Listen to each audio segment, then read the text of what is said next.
Brought to you by Infinix.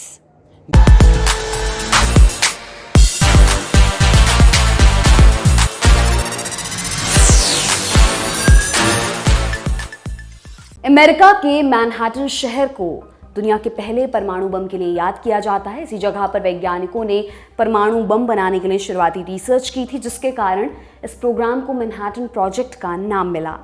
8 दशक बाद ये शहर एक बार फिर से इतिहास बना रहा है। ऐसा इसलिए क्योंकि 30 मार्च को मैनहट्टन में ग्रैंड जूरी ने पूर्व राष्ट्रपति डोनाल्ड ट्रंप पर मुकदमा चलाने के लिए हरी झंडी दिखा दी। इस तरह पहली बार किसी मौजूदा या पूर्व अमेरिकी राष्ट्रपति पर आपराधिक मुकदमे का रास्ता साफ हो गया है। ये मामला एडल्ट फिल्मों की सुपरस्टार स्टॉर्मी डैनियल्स को किए गए पेमेंट से जुड़ा है। ट्रंप की टीम ने 2016 में डैनियल्स को लगभग 1 करोड़ रुपए की रकम दी थी पुराने अफेयर को छिपाने के लिए, लेकिन खबर किसी तरह बाहर आ गई और अब इसने ट्रंप का पॉलिटिकल करियर दांव पर लगा दिया है। उनके ऊपर गिरफ्तारी की तलवार भी लटकने लगी है। तो आज हम जानेंगे डोनाल्ड ट्रंप और स्टॉर्मी डैनियल्स के अफेयर की कहानी क्या है, आने वाले दिनों में ट्रंप के साथ क्या क्या हो सकता है और क्या ट्रंप का पॉलिटिकल करियर अब खत्म हो जाएगा। नमस्कार, मेरा नाम दिव्यांशी सुमराव है। आप देखना शुरू कर चुके हैं लल्लन टॉप का इंटरनेशनल प्रसंगों से जुड़ा डेली बुलेटिन दुनियादारी, जहां आज कहानी डोनाल्ड ट्रंप की। Brought to you by Infinix. आपके जहन में ट्रंप की पहचान क्या है? एक बड़े बिजनेसमैन या झूठ बोलने, दंगा भड़काने, परमाणु बम की धमकी देने वाले राष्ट्रपति की, या एक ऐसे विपक्षी नेता की जो तमाम विरोधाभासों के बावजूद फिर से अमेरिका का राष्ट्रपति बनना चाहता है? ये सारी आइडेंटिटीज 2016 के बाद बनी थी या फिर दुनिया के सामने आई, लेकिन उससे पहले भी ट्रंप बहुत कुछ थे। उन्होंने ऐसे कई कांड किए थे जिसका नतीजा उन्हें आज तक भुगतना पड़ रहा है। ऐसा एक मामला स्टॉर्मी डैनियल्स से जुड़ा हुआ है, जिसने ट्रंप के सपनों में पलीता लगा दिया है। डैनियल्स कौन है और ट्रंप का नाम उनके साथ कैसे जुड़ा? स्टॉर्मी डैनियल्स एडल्ट फिल्मों की दुनिया का एक बड़ा नाम है। असली नाम स्टेफनी ग्रेगरी क्लिफोर्ड। मार्च 1979 में अमेरिका के लुजियाना में पैदा हुई स्टेफनी जब 4 बरस की हुई तभी उसके माता पिता का तलाक हो गया। स्टेफनी पढ़ने में अच्छी थी, बड़े बड़े कॉलेजों से ऑफर आने लगे थे। वो करियर के कई ऑप्शंस के बीच झूल रही थी। उसका मन जानवरों की डॉक्टर, राइटर और पत्रकार के बीच हिचकोले खा रहा था। इसी उधेड़बुन के बीच एक अजीब घटना घटी। 1996 का ये साल था। स्टेफनी अपनी एक दोस्त से मिलने एक स्ट्रिप क्लब में गई। स्ट्रिप क्लब वो जगह होती है जहां adult performers erotic scenes perform करते हैं। उस रात क्लब में गिनती के लोग थे। जब उन्हें पता चला कि मेन परफॉर्मर नहीं आई हैं, बचे कुचे लोग भी निकल कर जाने लगे, तब स्टेफनी ने क्लब के मैनेजर से कहा कि वो स्टेज पर जाना चाहती है। मैनेजर मान गया। स्टेफनी ने 2 गानों पर डांस किया। इसके लिए उसको अच्छे खासे पैसे मिले और यहीं से उसकी जिंदगी बदल गई। स्टेफनी ने मन बना लिया था कि अब वो इसी फील्ड में आगे बढ़ेगी। उसने यही किया भी। 1990 के दशक में वो टॉक ऑफ द टाउन बन चुकी थी। कुछ बरस बाद स्टेफनी पॉर्न फिल्मों की दुनिया में चली गई, दर्शकों को आकर्षित करने के लिए और कई दफ़ा असली पहचान छिपाने के लिए। पॉर्न एक्टर्स अपना नाम बदल लेते हैं। वे ऐसा नाम रखते हैं जो उत्तेजक हो और लोगों की ज़बान पर चढ़ जाए। स्टेफनी क्लिफोर्ड को स्टॉर्मी डैनियल्स नाम पसंद आया। फिर तो स्टेफनी क्लिफोर्ड नेपथ्य में चली गई। स्टॉर्मी डैनियल्स सनसनी बन चुकी थी। जल्दी वो लोगों को भा गई। 2004 में उन्हें एडल्ट वीडियो न्यूज़ अवार्ड्स में बेस्ट न्यूज़ स्टार से नवाजा गया। एवीएन अवार्ड्स को पोर्नोग्राफी की दुनिया का ऑस्कर्स कहा जाता है। इसके बाद तो इंडस्ट्री में उसका रुतबा बढ़ता गया। हालांकि निजी जिंदगी में सब ठीक नहीं चल रहा था। 2005 में पहले पति से उसका तलाक हो गया। फिर आया 2006 का साल। नेवादा स्टेट के एजवुड तहोए गोल्फ कोर्स में एक चैरिटी टूर्नामेंट का आयोजन किया गया। इसमें कई सेलिब्रिटीज शामिल हुए। डोनाल्ड ट्रंप भी थे। उस समय ट्रंप रियल एस्टेट डेवलपर और टीवी स्टार के तौर पर जाने जाते थे। उस वक्त तक उनका पॉलिटिक्स में आने का कोई इरादा नहीं था। उस टूर्नामेंट में कुछ एडल्ट स्टार्स को भी बुलावा भेजा गया था। इनमें स्टॉर्मी डैनियल्स भी थी। जब से ट्रंप ने उन्हें देखा, वो उनसे बात करने का मौका तलाशने लगे। जैसा कि डैनियल्स दावा करती हैं, ट्रंप ने उन्हें साथ में डिनर के लिए बुलाया। डिनर के बाद दोनों ट्रंप के कमरे में गए और वहाँ दोनों ने शारीरिक संबंध बनाए। डैनियल्स ये भी कहती हैं कि उनका ट्रंप के साथ 1 महीने तक अफेयर भी चला। ट्रंप किसी भी तरह के संबंध से इनकार करते रहे हैं। जिस समय की ये घटना है उस समय डैनियल्स का तलाक हो चुका था। वो 27 बरस की थी, मगर ट्रंप शादीशुदा थे। उनकी उम्र 60 साल थी। ट्रंप की तीसरी पत्नी मेलानिया ने 2 महीने पहले ही एक बेटे को जन्म दिया था। इसके बावजूद ट्रंप ने डैनियल्स के साथ रिश्ता बनाया था। हालांकि कुछ समय बाद ही दोनों अपने अपने रास्ते चले गए। डैनियल्स ने एडल्ट फिल्में डायरेक्ट करनी शुरू कर दी। इसके अलावा उनका एक्टिंग और स्ट्रिप क्लब का काम बदस्तूर जारी था। ट्रंप अपने बिजनेस में व्यस्त हो गए। इस कहानी को यहाँ पर अल्प विराम देते हैं। इसका जिक्र अभी आगे आएगा। खैर 2008 का साल आया। इस बरस भी एवियन अवार्ड्स आयोजित हुए।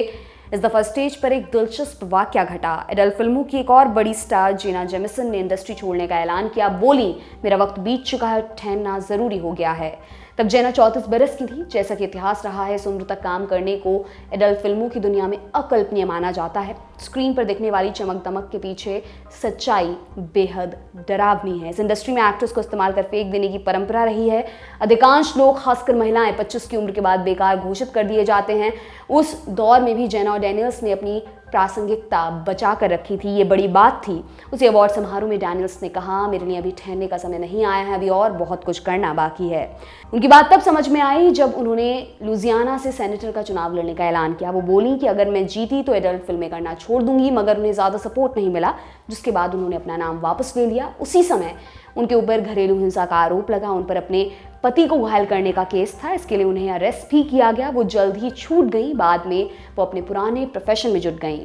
फिर आया 2016 का साल। अमेरिका में राष्ट्रपति चुनाव होने जा रहा था। बराक ओबामा का दूसरा कार्यकाल पूरा हो रहा था।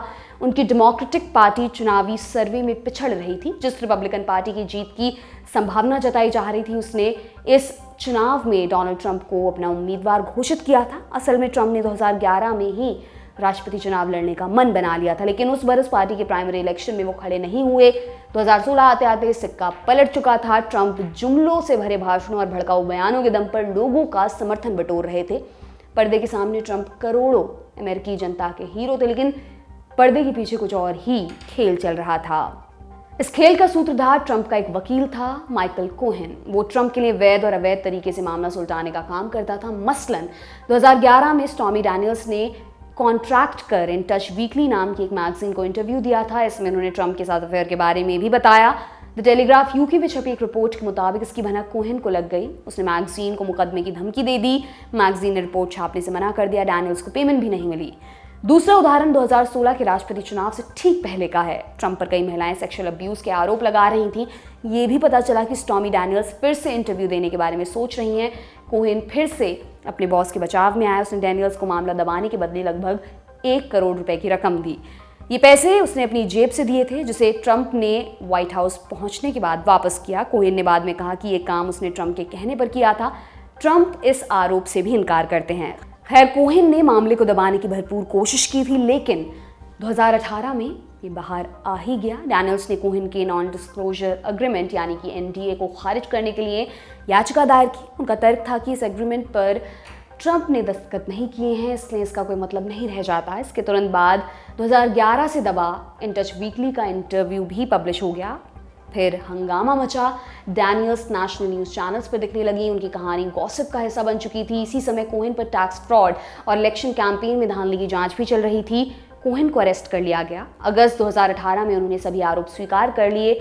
कोहेन ने डैनियल्स का मुंह बंद रखने के लिए पेमेंट किया था। उन्होंने इसमें ट्रंप का नाम लिया। कहा कि मुझे ट्रंप ने पैसा देने के लिए कहा था। ट्रंप ये तो मानते हैं कि उन्होंने व्हाइट हाउस पहुंचने के बाद कोहेन के रुपए लौटाए थे, लेकिन वो डैनियल्स के साथ शारीरिक संबंध वाली बात से इनकार करते हैं। वैसे सहमति से शारीरिक संबंध बनाना या फिर मुंह बंद रखने के लिए पैसे का भुगतान करना, दोनों ही अमेरिका में गैर कानूनी नहीं है।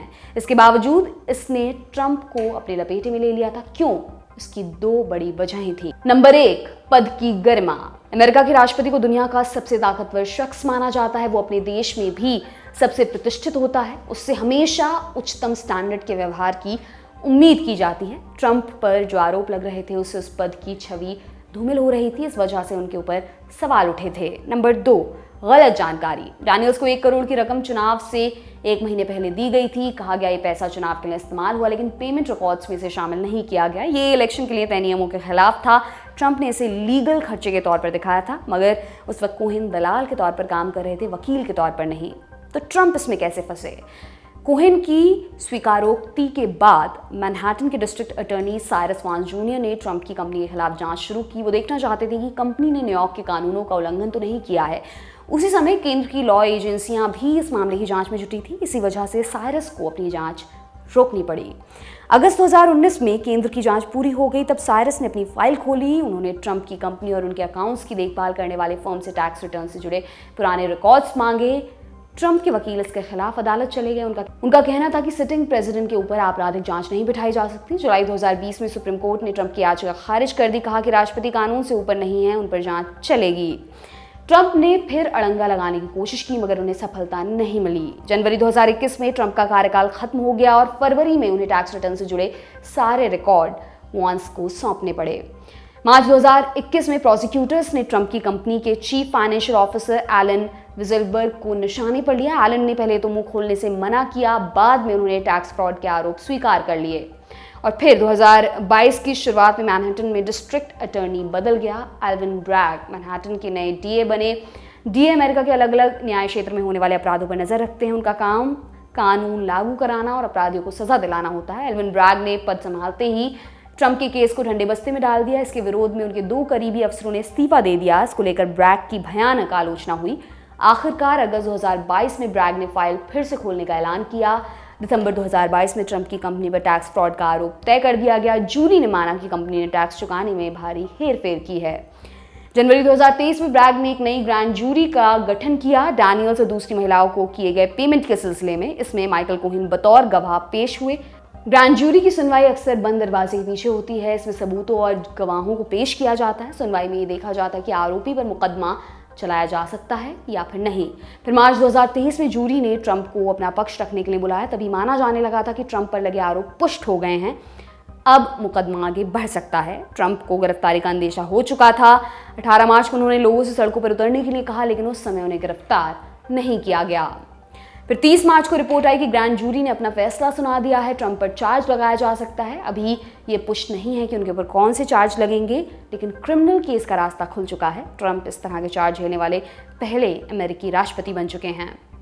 ग्रैंड जूरी ने अपना फैसला सुना दिया, अब आगे क्या होगा?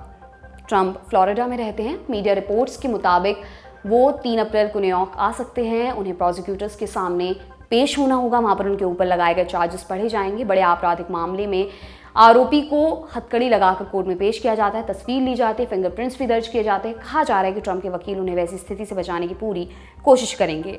इस प्रोसेस के बाद उन्हें वेटिंग एरिया या सेल के अंदर इंतजार करना होगा। फिर उन्हें जज के सामने ले जाया जाएगा। केस दर्ज होने के बाद प्रक्रिया आगे बढ़ेगी। फिर ट्रायल की तारीख और जमानत के लिए जरूरी शर्तें बताई जाएंगी। अगर उनके ऊपर लगे गंभीर आरोप साबित हुए तो उन्हें अधिकतम 4 बरस की सजा सुनाई जा सकती है। जानकारों का कहना है इसकी संभावना बेहद कम है। ज़्यादा चांस इस बात के हैं कि उनके ऊपर जुर्माना लगाकर छोड़ दिया जाएगा। तो क्या ट्रंप का पॉलिटिकल करियर खत्म हो जाएगा? बड़ा सवाल ये है। अमेरिका में अगले बरस राष्ट्रपति चुनाव होने वाला है। ट्रंप ने चुनाव लड़ने का इरादा किया है।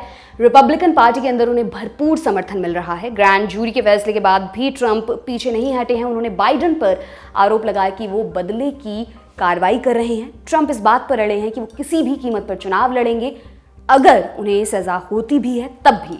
दरअसल अमेरिका के कानून में ऐसा कोई प्रावधान नहीं है जो किसी दोषी को राष्ट्रपति चुनाव लड़ने या राष्ट्रपति के पद पर काम करने से रोके। यानी अगर ट्रंप जेल गए भी तो वो फिर भी राष्ट्रपति बन सकते हैं। जो कुछ होगा वो आने वाले दिनों में पता चलेगा, लेकिन इस घटनाक्रम ने अमेरिका की राजनीति में बड़ी रेखा जरूर खींचती है। ट्रंप के समर्थकों का कहना है कि उनके साथ अत्याचार हो रहा है, जबकि लिबरल्स का मानना है कि कानून की नज़र में कोई छोटा या बड़ा नहीं होता, भले ही वो देश का पूर्व राष्ट्रपति ही क्यों ना हो। इस मसले पर आपकी क्या राय है, हमें कॉमेंट कर जरूर बताएं। आज की दुनियादारी में दोस्तों इतना ही। अब अगले हफ्ते आपसे मुलाकात होगी, इसी उम्मीद के साथ विदा लेती हूँ। शुक्रिया, शुभ रात्रि।